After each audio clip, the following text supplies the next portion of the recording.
Assalamualaikum warahmatullahi wabarakatuh. Kali ini kita akan mempelajari tentang kurikulum pada satuan pendidikan dalam kondisi khusus. Apa itu kondisi khusus? Nah, penjelasan tentang apa itu kondisi khusus, apa itu kurikulum dalam kondisi khusus, ada di dalam Keputusan Menteri Pendidikan dan Kebudayaan Republik Indonesia nomor 7L9IPI 2020 tentang pedoman pelaksanaan kurikulum pada satuan pendidikan dalam kondisi khusus. Kondisi khusus adalah suatu keadaan bencana yang ditetapkan oleh pemerintah pusat atau pemerintah daerah. Jadi seperti sekarang ini ada kondisi khusus dalam keadaan pendidikan di Indonesia sedang mengalami wabah COVID-19. Tujuan pelaksanaan kurikulum pada kondisi khusus. Pelaksanaan kurikulum pada kondisi khusus bertujuan untuk memberikan fleksibilitas bagi satuan pendidikan untuk menentukan kurikulum yang sesuai dengan kebutuhan pembelajaran peserta didik. Jadi bisa tetap melaksanakan kurikulum 2013 atau bisa melaksanakan kurikulum dalam kondisi khusus. Nanti ada apa saja kompetensi dasar dalam kurikulum kondisi khusus pada kelas 10, 11, dan 12 untuk mata pelajaran fisika dan mata pelajaran yang lainnya. Kurikulum pada kondisi khusus. 1. Pelaksanaan kurikulum harus memperhatikan A. Usia dan tahap perkembangan peserta didik pada PAUD dan capaian kompetensi pada kurikulum, kebermanaan, dan kebermanfaatan pembelajaran untuk pendidikan dasar dan pendidikan menengah, termasuk pada pendidikan khusus dan program pendidikan kesetaraan.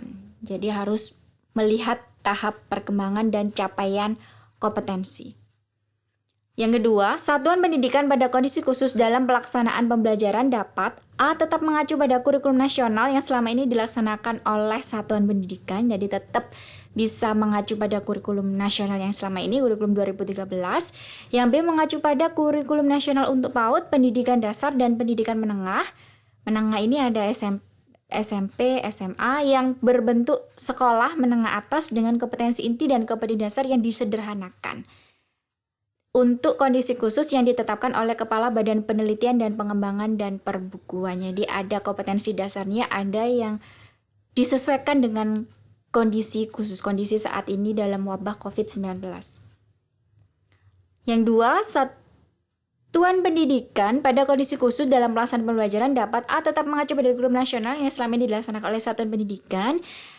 Mengacu pada yang kedua adalah kurikulum nasional untuk pendidikan menengah yang berbentuk sekolah menengah kejuruan dan kompetensi inti dan kompetensi dasar yang disederhanakan. Jadi tidak hanya pendidik PAUD, pendidikan dasar dan pendidikan menengah, tapi pendidikan menengah kejuruan juga kompetensi inti dan kompetensi dasarnya disesuaikan dengan kondisi khusus yang ditetapkan oleh Direktur Jenderal Pendidikan Vokasi. Yang ketiga, satuan pendidikan dalam kondisi khusus tidak diwajibkan untuk menuntaskan seluruh capaian kurikulum untuk kenaikan kelas atau kelulusan. Jadi meskipun tidak dicapai keseluruhan, itu tidak apa-apa dalam kondisi khusus dalam wabah COVID-19 seperti saat ini. Bagaimana pelaksanaan pembelajaran dalam kondisi khusus? Prinsip pembelajaran pada kondisi khusus ini harus dipenuhi dalam pembelajaran untuk kondisi seperti saat ini, adanya wabah COVID-19, aktif, yaitu pembelajaran mendorong keterlibatan penuh peserta didik dalam perkembangan belajarnya, mempelajari bagaimana dirinya dapat belajar, merefleksikan pengalaman belajarnya, dan menanamkan pola pikir bertumbuh. Jadi harus mendorong siswa itu untuk aktif, entah itu aktif bertanya, aktif menjawab pertanyaan, atau aktif dalam berdiskusi. Dalam bertanya, misalkan guru bisa memberikan wadah untuk bertanya, forum diskusi atau forum tanya jawab. Yang B, relasi sehat antar pihak yang terlibat, yaitu pembelajaran mendorong semua pihak yang terlibat untuk menaruh pengharapan yang tinggi terhadap perkembangan belajar peserta didik, menciptakan rasa aman, saling menghargai, percaya, dan peduli terlepas dari keragaman latar belakang peserta didik. Terus ada relasi yang sehat di antar peserta didik atau semua pihak dalam pembelajaran itu, sehingga ada rasa saling menghargai, percaya, peduli, tidak melihat ras atau perbedaan dari siswa atau peserta didik. Inklusif yaitu pembelajaran yang bebas dari diskriminasi suku, agama, ras, dan antar golongan atau SARA, tidak meninggalkan peserta didik manapun termasuk peserta didik berkebutuhan khusus atau penyandang abilitas, serta memberikan pengembangan ruang untuk identitas, kemampuan, minat, bakat, serta kebutuhan peserta didik. Jadi tidak boleh meninggalkan peserta didik meskipun peserta didik itu ada kebutuhan khusus. Serta memberikan pengembangan ruang, jadi perlu memberikan bagaimana siswa itu bisa belajar sesuai dengan minatnya, bakatnya, dan sesuai dengan kebutuhan peserta didik. Sehingga dalam pembelajaran kondisi khusus pun guru perlu memberikan fasilitas yang terbaik untuk siswa. Keragaman budaya yaitu pembelajaran mencerminkan dan merespon keragaman budaya Indonesia yang menjadikannya sebagai kekuatan untuk merefleksikan pengalaman kebinekaan serta menghargai nilai dan budaya bangsa. Jadi perlu adanya pengalaman kebinekaan. Kita tetap satu. Berorientasi sosial yaitu mendorong peserta didik untuk memaknai dirinya sebagai bagian dari lingkungan serta melibatkan keluarga dan masyarakat. Jadi dalam pembelajaran dalam kondisi khusus ini tidak hanya melibatkan sekolah saja tetapi peserta didik, keluarga dan masyarakat. Sekolah, keluarga dan masyarakat. Berorientasi pada masa depan yaitu pembelajaran mendorong peserta didik untuk mengeksplorasi isu dan kebutuhan masa depan, keseimbangan ekologis sebagai warga dunia yang bertanggung jawab dan berdaya.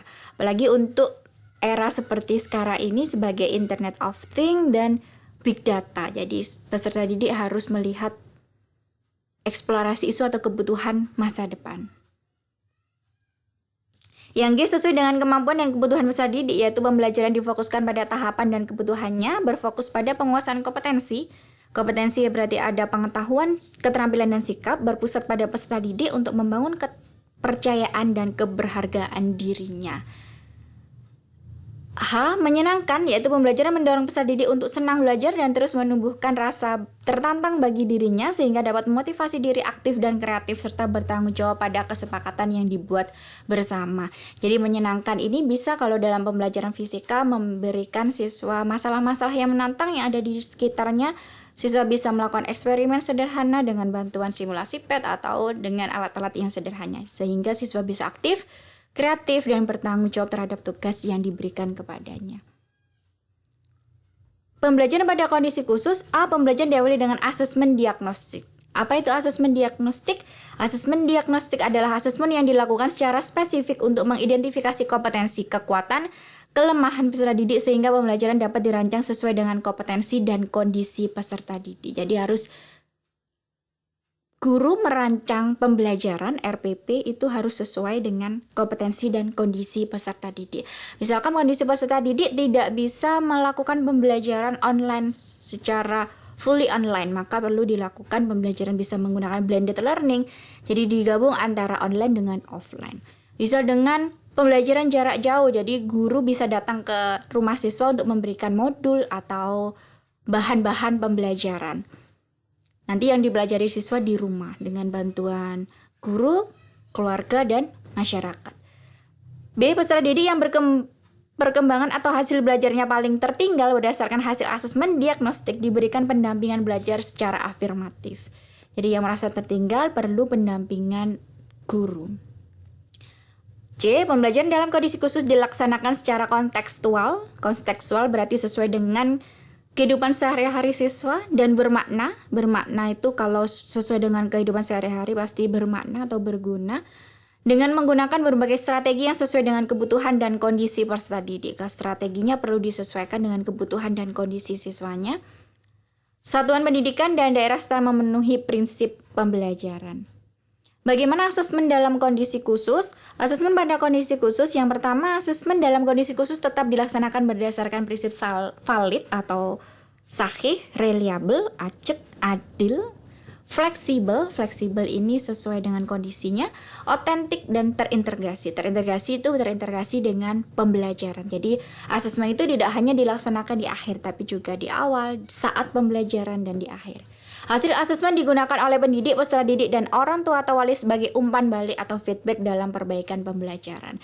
Jadi hasilnya akan digunakan untuk perbaikan pembelajaran mendatang seperti apa sehingga siswa bisa memiliki kompetensi yang maksimal dalam kompetensi pengetahuan, sikap, dan keterampilannya. Bagaimana pelaksanaan belajar dari rumah melalui pembelajaran jarak jauh? Sesuai dengan surat edaran Mendikbud nomor 4 tahun 2020, Belajar dari rumah melalui pembelajaran jarak jauh memberikan pengalaman belajar yang bermakna bagi siswa tanpa terbebani tuntutan menuntaskan seluruh capaian kurikulum kenaikan kelas maupun kelulusan. Yang terpenting itu memberikan pengalaman belajar. Jadi mengajar siswa bagaimana proses berpikir, di situ akan timbul sikap ilmiah, keterampilan proses sains, bisa memberikan masalah, kemudian siswa melakukan eksperimen, menyelesaikan masalah itu dengan membangun pengetahuan sendiri sehingga akan muncul pengalaman belajar yang bermakna. Memfokuskan pada pendidikan kecakapan hidup antara lain mengenai pandemi COVID-19.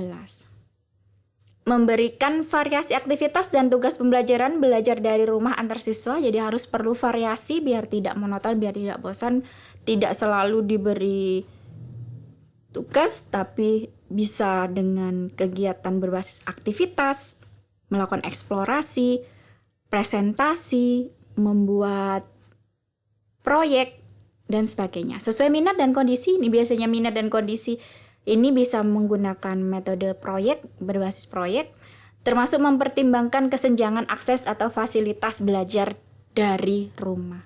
Jadi kalau aksesnya susah, guru bisa datang ke rumah siswa untuk memberikan bahan ajarnya.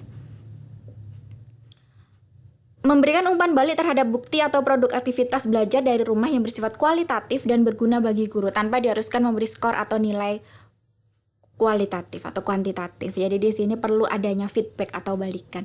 Feedback ini tujuannya untuk mengetahui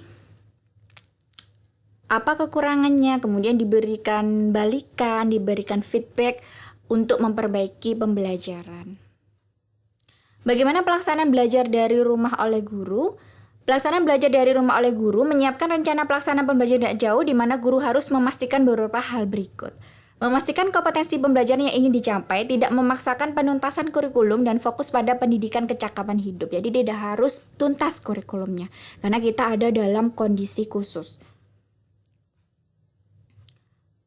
Menyiapkan materi pembelajaran dengan fokus pada literasi dan numerasi. Pencegahan dan penanganan pandemi COVID-19, pencegahannya bagaimana? Kita menggunakan masker, cuci tangan, menggunakan hand sanitizer, bagaimana penanganannya? Yang C, perilaku hidup bersih dan sehat, PHBS dan gerakan masyarakat sehat. Menyiapkan materi pembelajaran dengan fokus materi pada kegiatan rekreasional dan aktivitas fisik. Jadi aktivitas fisik itu siswa bisa melakukan sesuatu, learning by doing, learning to do. Yang E, spiritual keagamaan dan atau penguatan karakter dan budaya. Apakah bisa penguatan karakter di rumah? Bisa, tentunya dengan dampingan oleh keluarga. Menentukan metode dan interaksi yang dipakai dalam penyampaian pembelajaran melalui daring, luring, atau kombinasi keduanya. Daring itu dalam jaringan menggunakan internet, luring itu luar jaringan, atau kombinasi daring dan luring atau dikatakan sebagai blended learning. Menentukan jenis media pembelajaran seperti format teks, audio, atau video, simulasi, multimedia, alat peraga, dan sebagainya yang sesuai dengan metode pembelajaran yang digunakan. Jadi tidak hanya teks, perlu divariasi juga dengan video, bisa menggunakan alat. Alat siswa bisa membuat sendiri di rumah, tentunya alat-alat yang sederhana. Nanti ada pembahasan di mata kuliah strategi belajar mengajar fisika mengenai percobaan eksperimen yang bisa dilakukan di rumah. Guru perlu meningkatkan kapasitas dengan mengikuti pelatihan daring yang disediakan oleh pemerintah maupun lembaga non-pemerintah guna mendukung keterampilan penyelenggaraan PJJ pembelajaran jarak jauh pada situasi darurat COVID-19. Jadi perlu adanya pelatihan, mengikuti seminar untuk meningkatkan kemampuan guru. Nah, ide dan praktik baik rencana pembelajaran dapat dilihat melalui guruberbagi.kemendikbud.go.id. Pelaksanaan belajar dari rumah oleh guru, fasilitasi pembelajaran daring, tatap muka virtual melalui video conference, teleconference, dan atau diskusi dalam grup di media sosial atau aplikasi pesan. Learning Management System LMS ini yang bisa kita gunakan di e-learning IAIN Tulungagung, merupakan sistem pengelolaan pembelajaran terintegrasi secara daring melalui aplikasi. Contohnya adalah Kelas Maya Rumah Belajar, Google Classroom, Ruang Guru, Genius, Edmodo, Moodle. Untuk yang LMS IAIN Tulungagung menggunakan Moodle. Fasilitasi pembelajaran luring menggunakan media buku, modul, dan bahan ajar dari lingkungan sekitar, menggunakan media televisi, dan menggunakan radio. Jadi di televisi ada, di TVRI itu ada acara-acara untuk pendidikan atau untuk pembelajaran luring. Info lainnya termasuk berbagai media belajar luring dapat diakses di bersamahadapicorona.kemendikbud.go.id. Ruang belajar, jadi dalam belajar ada aktivitas pembelajaran sinkron, ada tatap muka dan tatap maya atau virtual. Tatap muka live synchronous learning, ruang belajar antara guru dan siswa dilakukan pada waktu yang bersamaan dan ruang yang bersama. Ini biasanya yang kita lakukan sebelum adanya pandemi di kelas. Tatap maya atau virtual, ruang belajar antara guru dan siswa yang dilakukan pada waktu yang bersamaan tapi di ruang yang berbeda satu dengan yang lainnya. Ini misalkan menggunakan Zoom atau Google Meet, termasuk tatap maya atau virtual. Mandiri, self-directed asynchronous learning, mandiri dan kolaboratif terpadu ini termasuk aktivitas pembelajaran asinkron. Self-directed asynchronous learning, belajar secara mandiri kapan saja dan di mana saja sesuai dengan kondisi, kesukaan, dan kecepatan belajar masing-masing siswa. Jadi siswa diberi tugas mandiri untuk mereka kerjakan di mana saja, kapan saja, di mana siswa bisa belajar secara mandiri. Kolaboratif terpadu, kolaboratif asynchronous learning, belajar secara mandiri kapan saja dan di mana saja bersama narasumber atau fasilitator lain. Jadi belajarnya kolaboratif. Bisa dengan antar siswa, bisa dengan siswa dengan guru, dengan tutor atau praktisi. Pembelajaran daring dan blended learning. Jadi kalau pembelajarannya misalkan dari mandiri, kemudian melakukan kolaboratif terpadu, kemudian adanya tatap muka atau tatap maya atau virtual, maka dikatakan daring atau fully online. Kalau misalkan mandiri, belajar mandiri, kemudian kolaboratif terpadu, kemudian ke tatap muka yang live synchronous learning, maka dikatakan pembelajarannya blended learning atau perpaduan antara daring dan luring. Jadi belajar mandiri itu bisa dengan menyediakan sumber buku internal, mencari sumber belajar eksternal. Jadi siswa diberikan sumber belajar seperti saat ini video, kemudian nanti guru memberikan instruksi, menyediakan pendampingan kerja kelompok. Setelah itu dibahas menggunakan tatap maya, menentukan hasil kerja, diskusi antar kelompok, merumuskan pengetahuan baru. Ini dikatakan daring atau fully online. Tapi misalkan kalau guru menyediakan sumber belajar buku diberikan kepada siswa atau mahasiswa dengan video, kemudian ada aktivitas belajar memberikan instruksi, menyediakan pendampingan kerja kelompok, dan dilakukan tatap muka di sekolah, menunjukkan hasil belajar kelompok, diskusi antar kelompok, merumuskan pengetahuan baru, maka dikatakan pembelajarannya blended. Jadi ada daring dan luringnya, jadi ada perbauran, ada campuran antara daring dan luring. Untuk sekolah-sekolah yang di zona hijau dan kuning, boleh melakukan pembelajaran daring dan luring. Kalau di SMA 1 jam pelajarannya 25 menit. Jadi nanti di tatap muka itu bisa menunjukkan hasil kerjanya, diskusinya gimana, merumuskan pengetahuan baru. Apakah dengan pembelajaran daring atau luring dengan kondisi saat ini bisa melakukan diskusi? Tetap bisa. Kita bisa menggunakan media sosial yang lainnya. Kalau di sekolah tentunya ada peraturan tentang bagaimana jaraknya, bagaimana protokol kesehatannya.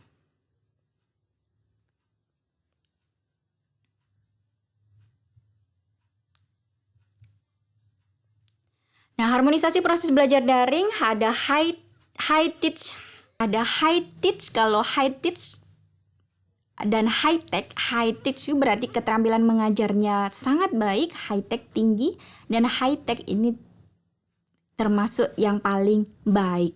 Jadi yang paling baik itu kalau keterampilan mengajarnya itu tinggi dan teknologinya yang digunakan juga tinggi.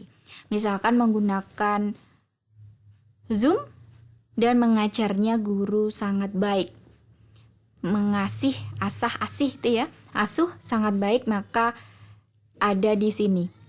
Kalau mengajarnya high teach tapi low tech, kalau misalkan menggunakan low teknologi ini, misalkan menggunakan chat WA, tapi guru itu bisa mengajar dengan baik, membimbing siswa dengan baik, maka dia mendapatkan jempol 3.